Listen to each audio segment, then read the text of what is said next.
Today we are going to talk about using your effects pedals appropriately and getting the most out of those stomp boxes. Let's go.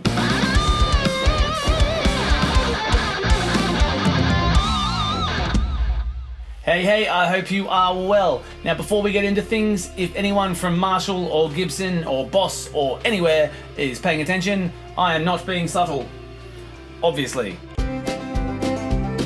Guitar effects are awesome, they are fun, and they look cool. I clearly have a bit of a collection going on. Now if you don't have many effects pedals and you haven't used many before, just maybe approach with caution because this rabbit hole be deep.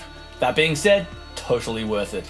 Now you've got your obvious effects such as distortion, overdrive, reverb, delay, but you've also got these weird wacky effects such as like really heavy vibrato, or you got the Terra echo, you got space echo, and just big spatial things. And sometimes it can get to a point where it's like, what's the point? Now as fun as all of these effects are, end of the day it comes down to context. Is this sound going to serve the song or the use that it is being applied to? Or is it going to do the opposite and detract from the point that you're trying to get across? So that point there is exactly what I'm going to give you a few examples of, and how I use some of these weird effects just to create a bit more interest and to make, well, my sound and try to get things out there that I think sound cool. So for example, let's start real basic. Let's look at reverb. Now, in the digital world, and that's what I'm using today, I'm going to be using the GT1000 core from Boss. So without any reverb on it,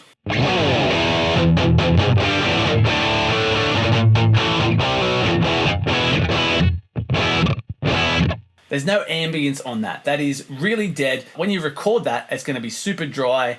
It's not very interesting at all. So what you can do, if you want to make things feel a bit more natural, chuck a bit of room reverb on there.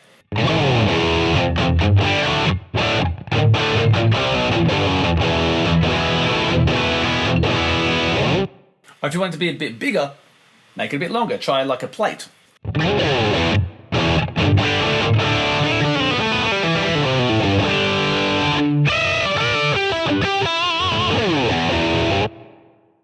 Already that tone is just that little bit more interesting. So to grow and expand upon that tone, like for example the lead tone, obviously you would adjust your amp settings a little, especially in this situation when you've got a digital world.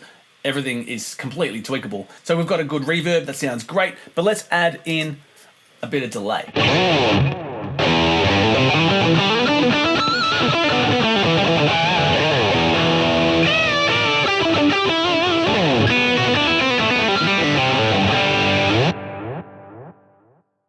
So you see what I mean? It just already sounds a bit more interesting. Now this is obviously on its own, but in the context of a mix, when you got the drums doing their thing and the singer carrying on, obviously that's just going to help the guitar sit apart from everything and just push it forward in that sound. Now I'm going to go straight into something a bit more interesting. Now I harp on about this one all the time in all of my videos because it is great, and that is the Terra echo.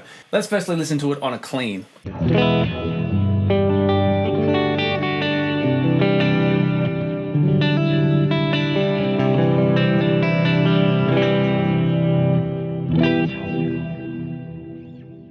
Now that's obviously pretty weird and a bit interesting. It's kind of reverby, it's kind of a delay.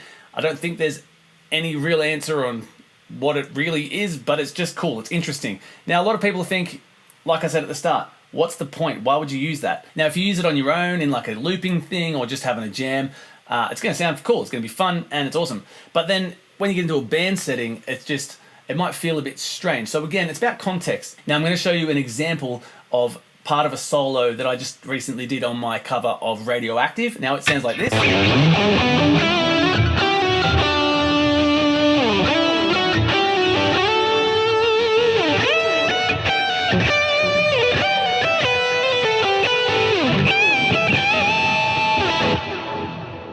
So on its own, it's big. There's a lot going on there. And this is the actual mix of the song right here.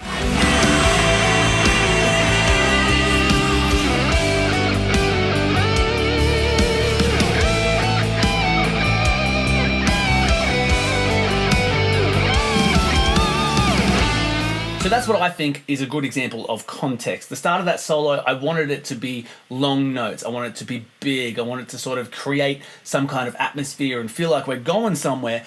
And then the fast stuff comes in and the reverb and the delays change. I was stoked with the result. I think that's brilliant. I also used this pedal heaps on my upcoming EP just to give it a bit of character and sort of a bit more texture to certain parts. And here is a couple of audio examples of what that sounds like.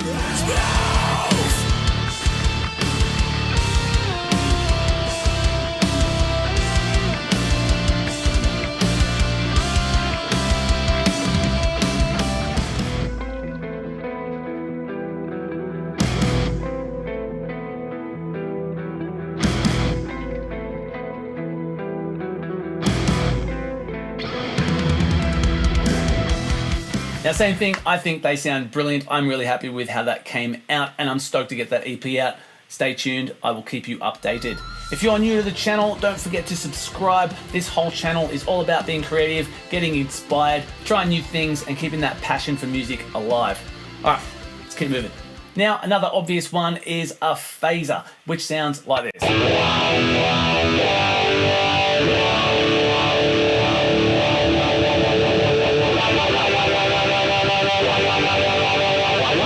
When I adjusted that was obviously a pretty extreme example. Now, phaser is one that I personally think should be used sparingly and definitely within the context of the song or the setting. Now, for example, Van Halen, like Eruption.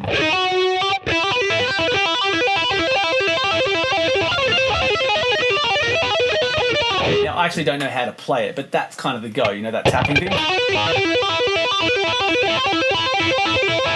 That whole song, that whole thing, he used phaser on that, and it sounds really cool. It's obviously famous, but it worked. So for that particular setting, the phaser was great. Same thing for me, I use it on a few little sections here and there just to give things a bit of character, a bit of dimension, and like just to accent a section. Another one is vibrato.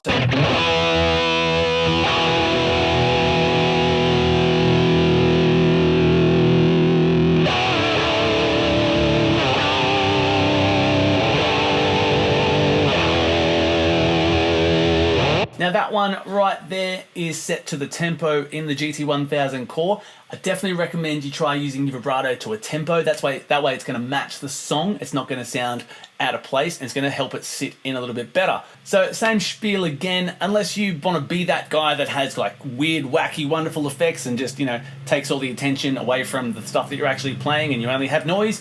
That's great. You exist out there, and I know you're probably really proud of it. However, I think effects should be used a little bit more sparingly, and it's more about the part and how it's going to help the song move along.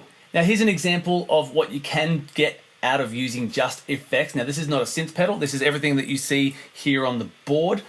It sounds like this.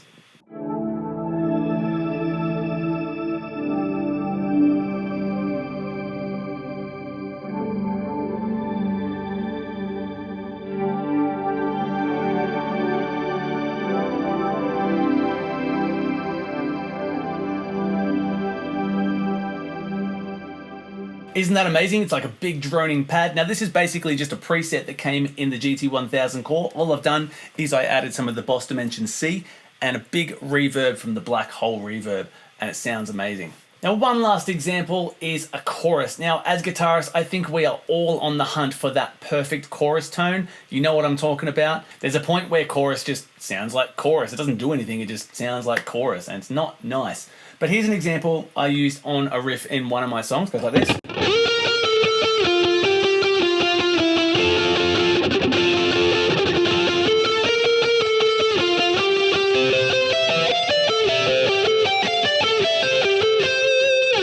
Now it's not a lot there, it just sort of thickens it up.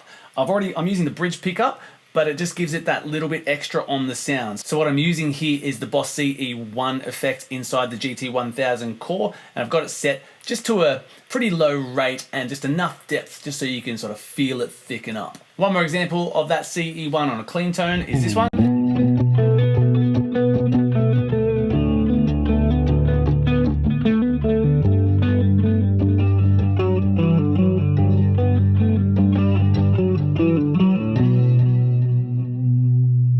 Now on that example, I did boost the depth of that chorus just a little bit. Now the rate when you boost it on a chorus, it tends to make it more vibey. And if you want to vibe, use a vibrato. That's my opinion. The chorus, I want it to just add that sort of thickness and depth to it. And like I said, on this riff, I wanted it to be a little bit more obvious. To me, it suits the song and it fits the riff perfectly. But by far, one of the best choruses I've ever used is the Boss Dimension C. I'm using it in stereo in my effects loop, post-amp, pre-cab, and I love it. It spreads things super wide. Let's hear it. Firstly, without.